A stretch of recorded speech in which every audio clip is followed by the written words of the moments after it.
pourquoi déjà les artistes congolais sont tellement appréciés par le public ivoirien, c'est un fait, hein? Et par ricochet, derrière, est-ce que les Ivoiriens, les artistes ivoiriens ont pillon sur rue au Congo, autant que les Congolais ici en Côte d'Ivoire? C'est les questions qu'on nous sommes de nous poser. Concernant la musique, on a été tous bercés par la rumba, hein. Autant de nos mamans, nos grands-papas. C'était la musique rumba qui était la première à venir en Côte d'Ivoire, plus la musique nigériane. On était bercés à ça. Et tous les rythmes que les gens font là, quand tu vois le coupé décalé, la base, c'est quoi? C'est la rumba. La musique congolaise. Ah oui. Donc, il y a les fondamentaux. Voilà, il y a les fondamentaux qui sont là. Donc, et puis, nous sommes un pays d'hospitalité.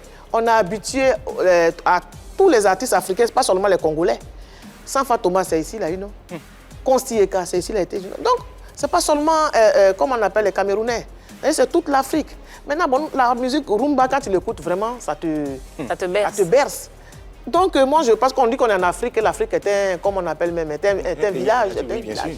Donc, celui qui vient ici est comme toi, qui va là-bas. Nous, comme je dis, vous allez constater, hein, quand on dit ma famille, quand on dit le nom de tous ceux qui jouent, tout de suite, ça fait tilt. Malheureusement, l'Ivoirien, il ressemble à celui qui est au bord de l'eau et qui a soif. C'est à ça ressemble. On a des personnes qui, chaque fin d'année, elles viennent prendre de l'argent ici. J'ai eu à participer aux différents concerts. On parle de quel artiste congolais? On parle des artistes qui sont constitués, des artistes qui sont professionnels, des artistes qui ont le staff autour d'eux, des artistes qui ont une vision et qui font les efforts afin qu'ils soient respectés ici. N'oublions pas que tout ce qui vient de l'étranger est prisé. Ça, c'est en Côte d'Ivoire. Mais la Côte d'Ivoire, c'est la plaque tournante du showbiz. C'est nous qui faisons les stars. Donc, on ne peut pas aujourd'hui se dérober de ce rôle qu'on a eu depuis longtemps. Mais je ne peux pas comprendre qu'un artiste qui est ici, on le voit chaque jour avec nous, qui est en train de faire des buzz, qui fait des sorties qui sont bizarres. Quand il viendra dire de venir le regarder à 50 000, personne ne viendra le regarder. Non, je ne suis pas d'accord avec toi. Attends, maman Papoué. Je continue. En cette fin d'année, on a vu plein d'artistes ici qui ont fait des spectacles, ça marche aussi. On a Yes, comme on appelle Yodé Siro, on a Kif Nobit, ils ont fait. Ils ont compris aujourd'hui qu'en fait, au lieu de passer son temps à se plaindre, il faut se constituer. Il faut se professionnaliser, il faut être sérieux dans ce qu'on fait. Moi, je fais de l'humour. L'année passée, j'ai fait 3 spectacles. Les salles étaient pleines.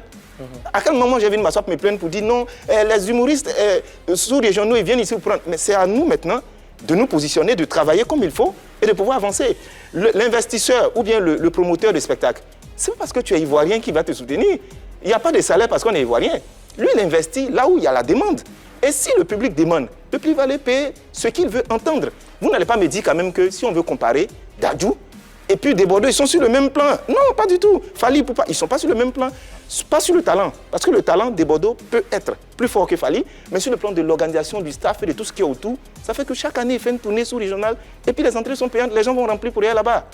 Ça aussi, c'est une vérité. Le côté organisationnel, qui manque à nos artistes. En fait, je ne suis pas trop d'accord avec lui parce que quand il dit, c'est comme si aucun artiste, tous les artistes sont organisés à leur niveau. Il n'y a pas un artiste qui se promène seul. Peut-être d'autres un peu plus que d'autres. Voilà, quand tu prends Mewe, il est organisé.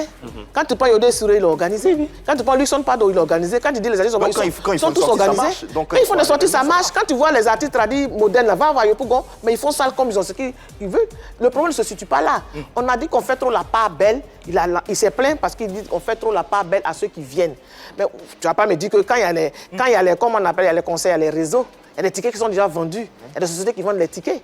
Donc c'est déjà payé même à guichet fermé. Pourquoi on ne ferait pas aussi la part belle aussi aux artistes d'ici? Parce que moi je sais, là-bas, quand un artiste là-bas joue, même s'il tape tant qu'on l'a emmené, mais le pays se met derrière. Il ne va pas aller taper poteau. C'est de ça que je parle. Il faut aussi donner un coup de main, c'est pas méchant. Sinon, tout le monde, voilà, tout le monde s'organise. On ne peut pas. Toi, tu as fait, je finis. Toi, tu as fait ton spectacle d'humour, tu t'es pas plaint. Oui. Tu as tes réseaux, chacun a ses réseaux. Moi, je me suis pas. Est-ce que je me suis plainte ici pour dire on a fait un spectacle? Non, je ne parle pas de moi. Je parle de l'ensemble. Oui. Et que si tu pars, je te souhaite de partir. Ce qu'il tente de dire peut-être, c'est que les plus organisés, dont Mewe, ils s'en sortent. Ils se plaignent pas. Oui. Yodé et Siro. Ils se plaignent pas parce qu'ils sont organisés. Magic System. Oui, ils se plaignent pas non plus. Non, Debordon ne se plaint pas parce qu'il ne dit pas qu'il crève de faim. Il a lancé un cri de cœur qui veut que les gens soient, on les regarde un peu plus. Il n'a pas été le seul. Au Massa, il y a un groupe Zouglou, Espoir 2000, qui a refusé de jouer parce que le cachet n'était pas consistant. C'était en tout cas 1000 fois en dessous de ce qui venait. C'est de ça qu'on parle. Bon. Quand même, il faut considérer vos locaux parce que même quand ceux-là n'étaient pas là, c'était le locaux qui était là. En fait, c'est juste ça. Je ne parle pas du côté organisationnel. Moi, après, il y a une chose qu'on oublie. Si la musique ivoirienne ne réussit pas toujours à percer au niveau de l'espace du Congo, peut-être ça dépend aussi de la qualité des productions qui sont proposées. Ça aussi, il y a un détail. Il y a de la Parce législation. que les grands musiciens que la Côte d'Ivoire avait, on a un gros problème de renouvellement de génération. On a des personnes qui font sortir, par exemple, un single, aujourd'hui ça marche bien. Bon, on ne sait pas ce qu'ils chantent, mais il n'y a pas de musiciens à la base. Le Magic System chante au Congo. Oui. Kikendi est parti, mais il n'a pas pu chanter.